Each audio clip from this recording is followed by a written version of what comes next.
he'll find himself in hot water, but I don't think that he'll be chucked out with the hot bath water. And the reason, Very good. And the reason being is they've got the next 3 games all away from home, Leeds away in the Premier League. Huge. You mentioned Brentford, obviously in the FA Cup, where you don't know what sort of team, and Wolves away. I think he's got those 3 games. If he loses against Brentford tonight, I still think he's got those 3 games where they're looking at, because if you don't pick up 4 points out of the 2 games that I mentioned there against Leeds and Wolves, then I think that it will be bang under pressure. Then I think that the support that he's got from Sullivan and Gold, that might start disappearing. What's gone wrong for West Ham? Because you look at the last couple of seasons, it's been all a success story, really. Semi-finalists in the Europa League, qualifying for Europe in back-to-back seasons as well. They did invest in the summer. They brought in Scamacca to try and take some of the goal-scoring burden away from McElhenney. Agard came in at the back as well for a substantial fee. So why has it unravelled so badly?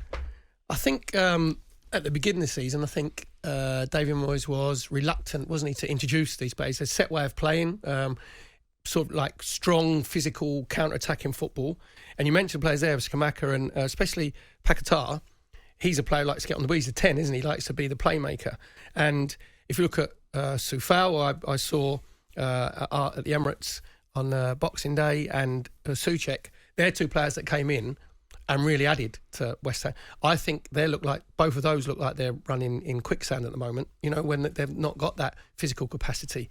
And mention the game against Arsenal when they go 1-0 up with Benrahma. They set themselves out to be difficult to beat and difficult to break down. So it's supposed to be like a 4-2-3-1, but in the end it becomes a 4-5-1. Antonio then gets isolated up front.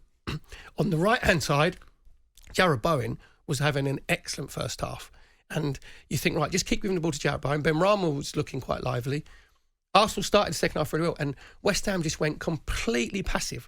And they looked like they got caught in between. So we sit really deep and be compact, or should we try and go and close down? And because they're not used to closing down, they don't do it in sync with each other.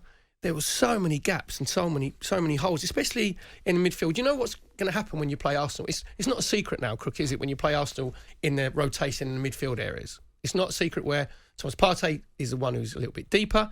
Then Odegaard, he can float in front of him, and then Granit Xhaka plays in the inside left position and then comes back to left back. And if Zinchenko or Tierney goes in, West Ham did nothing to try and combat that. Did nothing at all. Even if you said, go and stop Thomas Partey, the one who gets all the passing moves going and pierces it through you. Declan Rice must have been playing on that pitch and thinking, I need to be going I'm playing for a better team now. Because he suggested that himself, didn't he? At the World Cup, he came out and said he sees his England teammates playing Champions League football. He wants a piece of that. Should they have cashed in earlier for Declan Rice? Because there was a stage, 6 months ago, when maybe we were talking about a £100 million player. I don't think they get £100 million next summer for Declan Rice. I'm not sure his performances week in, week out this season have justified the hype. Is that because he's had his head turned? No, I think it's because he's playing in a team that's playing very poorly. I wouldn't say that he didn't. He played poorly on Boxing Day, but he got bullied by Saka for one of the goals. That's where he just gets sort of eased off the ball by Bukayo. But Bukayo Saka, to be fair, does that to a lot of players because although he's wiry, he's got upper body strength. And I just think he looked a little bit lost, Declan Rice. He looked around, for a little bit of help. I say there was only the 2 in that midfield. Paquetá was supposed to be coming back and, sort of having like a 3 in there. And I just think he looked really frustrated. And I think when you're playing against a team and you're getting the run, basically in the second half, Arsenal were good in the first half, but their final pass wasn't the right one or the cross wasn't right. They got the complete runaround in the second half when they were 1-0 up. And there was no reaction from either on the pitch or off the pitch. And I think the level that he's got himself to, say, playing in World Cup quarterfinals, and he actually meets in the international scene, all of these players, you're talking to him about the Champions League and, the top level football that he wants to be playing at.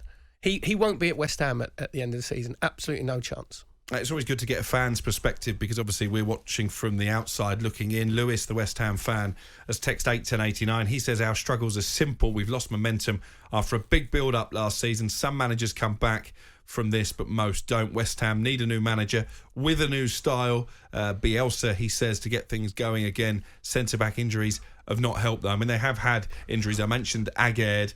I don't think he started a league game yet for West Ham since he signed for £30 million, the Moroccan. So he's been a bit unlucky on that front. McElhenney as well. You look at the number of goals that he scored this season and in the second half of last. His form has completely deserted him as well. His form says deserted him, Crookie. But again, I watched him, and you ain't getting a lot of backup when you're playing up front on your own for West Ham. You don't get people supporting you very quickly. And it's not from Antonio through lack of effort. He had a little purple patch, didn't he, last season, where West Ham obviously playing with a lot of confidence. The supporter there said that is feast to famine, isn't it? Going from David Moyes' philosophy of being physical, structured, pragmatic to, right, let's release the ferrets and everybody just plays sort of gung-ho football to Bielsa. It'd be better for West Ham, obviously, fans to watch it. But if they go behind tonight against Brentford, you're going to be at the London Stadium, that could turn very, very vitriolic. And therein lies the problem, doesn't it? Because even when they were doing well under David Moyes in the last couple of seasons, you still felt there was an underlying group of West Ham fans who were ready to turn, not just on the manager, but on the owners as well. It's been an uneasy love between but when the they West were doing Ham well, fans and David Moyes. To be fair, I know, but to be fair, when they were doing, when it comes 6th in the Premier League, 7th in the Premier League, you say getting to semi-finals of the Europa League, there was a really vibrant up atmosphere when I've been at the London Stadium. You forget about, the owners, you forget about where you've come from, your ancestral home, the bowling ground. But then that starts creeping back in. And by the way, if they go 1-0 down against Brentford, they're unbeaten all 17 of their Premier League games when they've scored first, Brentford. So they know. And last away game, got a brilliant result at Man City. Ivan Toney scoring 2 goals. So this Brentford side are going to go there with a lot of belief. And if you don't match them, I mentioned midfield areas there, with Jensen, Norgard and Janelt, if it's those three, or it might be changed because there's, a quick turnaround of games.